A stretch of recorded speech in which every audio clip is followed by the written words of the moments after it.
चलिए आज हम समझते हैं मौलाना यूनिवर्सिटी पटना के सेशन 2021 से 23 बीएड फर्स्ट ईयर 2022 के क्वेश्चन को, जो है पेपर नंबर 3, जिसका कोड जो है 103 है और कोर्स नेम जो है इसका है टीचिंग एंड लर्निंग। चलिए इसके क्वेश्चन को समझते हैं। इसमें भी फुल मार्क्स 80 नंबर का होता है, टाइम 3 घंटा का होता है, 5 यूनिट में क्वेश्चन पूछा जाता है। प्रत्येक यूनिट 5 यूनिट में क्वेश्चन पूछा जाता है। टोटल 10 क्वेश्चन पूछा जाता है। प्रत्येक यूनिट में 2-2 क्वेश्चन रहता है, उसमें से एक क्वेश्चन का जवाब देना रहता है। प्रत्येक क्वेश्चन 16 नंबर का रहता है। चलिए हम समझते हैं। जैसे यूनिट फर्स्ट में है, What is the meaning of learning? Discuss about concept and skill learning। इसे समझते हैं हिंदी में। अधिगम का क्या अर्थ है?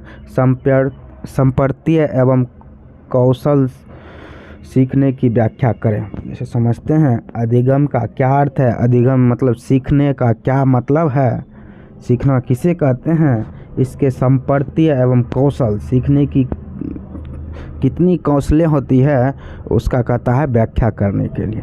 चलिए देखते हैं यूनिट फर्स्ट के second question. Question number 2, explain the humanistic theory of learning. Hindi में समझते हैं। अधिगम के मानवतावादी सिद्धांत की व्याख्या करें।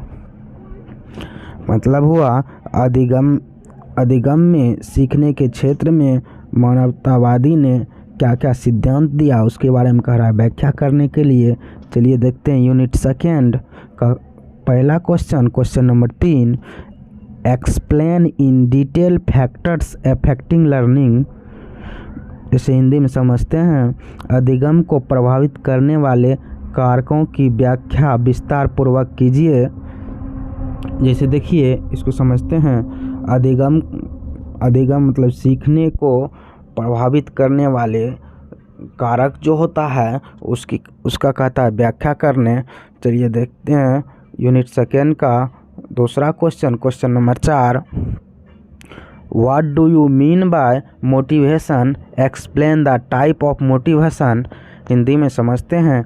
अभिप्रेरणा से आपका क्या तात्पर्य है? अभिप्रेरणा के प्रकारों की व्याख्या करें। देखिए समझते हैं। जैसे कह रहा है अभिप्रेरणा मतलब मोटिवेशन क्या है, इसके कितने प्रकार होता है, इनकी व्याख्या करने के लिए। चलिए देखते हैं यूनिट थर्ड के पहला question. Question number 5, describe in detail the different phase of teaching. Hindi में समझते हैं। शिक्षण के विभिन्न चरणों का विस्तार पूर्वक वर्णन कीजिए। देखिए इसमें कह रहा है शिक्षण का कितना चरण है उसको लिखिए और उसके बारे में जो है विस्तार से वर्णन कीजिए। देखिए क्वेश्चन यूनिट थर्ड का सेकेंड क्वेश्चन। क्वेश्चन नंबर 6 देखते हैं। What do you mean bye effective teacher? Explain important qualities of an effective teacher. जैसे समझते हैं हिंदी में। प्रभावी शिक्षण से आपका क्या अभिप्राय है? प्रभावी शिक्षण के प्रमुख गुणों का वर्णन कीजिए। जैसे देखिए समझते हैं। प्रभावी शिक्षण, वैसे शिक्षण देने में ऐसा शिक्षण जो कि उसके जो है व्यवहार में परिवर्तन ला सके, इस टाइप का जो है शिक्षण से आप क्या समझते हैं? कह रहा है उसके प्रमुख क्या क्या गुणें होती है उसके बारे में व्याख्या करने। चलिए देखते हैं यूनिट 4 का question first. Question number 7, what is unit plan? Describe it's characteristic and utility. इकाई योजना क्या है? इसकी विशेषताओं एवं उपयोगिताओं की व्याख्या करें। जैसे देखिए इसमें कहता है इकाई योजना, जैसे जो है लेसन प्लान का छोटा रूप होता है इकाई योजना, उसका कहता है क्या है, उसकी विशेषता एवं इसकी उपयोगिता कहाँ कहाँ होता है, उसको उसकी व्याख्या करने के लिए कह रहा है।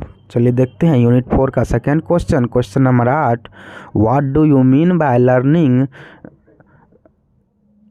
लीडनेस, what do you mean by learners leadness, what are the major characteristics of learners and learning leadness, explain in detail।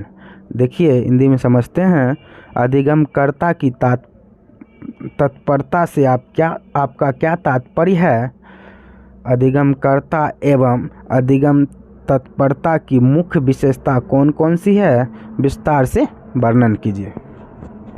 देखिए इसमें कह रहा है अधिगमकर्ता जो स्टूडेंट होता है, जो अधिगमकर्ता होता है उससे क्या तात्पर्य है, इसको लिखने के लिए कह रहा है। और अधिगमकर्ता एवं अधिगम तत्परता की मुख्य विशेषता कौन कौन सी है उसका वर्णन करने के लिए कह रहा है। चलिए आगे देखते हैं यूनिट 5 लास्ट यूनिट का question first, question number 9, what do you understand by teaching a skill, explain reinforcement a skill in your words.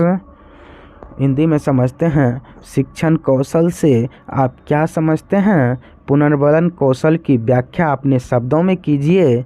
देखिए समझते हैं, शिक्षण कौशल जो होता है वह शिक्षण में बहुत महत्वपूर्ण रोल जो है अदा करती है, उसको जो है विस्तार से लिखना है। शिक्षण कौशल से आप क्या समझते हैं, पुनर्बलन जो है शिक्षण में बहुत बड़ा रोल निभाता है, जिसके द्वारा जो है शिक्षार्थी मोटिवेट होता है पुनर्बलन के द्वारा, उसी को कहता है विस्तार से अपने शब्दों में लिखिए।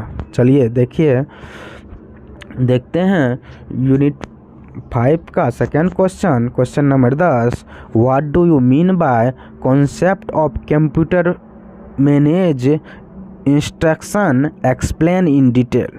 देखते हैं हिंदी में, कंप्यूटर प्रबंधित अनुदेशन के संपर्क से आप क्या समझते हैं, विस्तार से वर्णन कीजिए।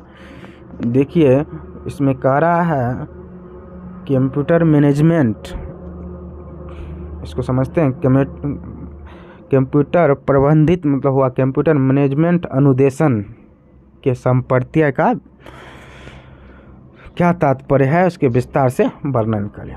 चलिए आगे बढ़ते हैं। चलिए, और इस प्रकार का अपने भाषा में नोट्स पाने के लिए जो है इस चैनल को फॉलो करें और जो है कमेंट बॉक्स में ज़रूर कमेंट करें।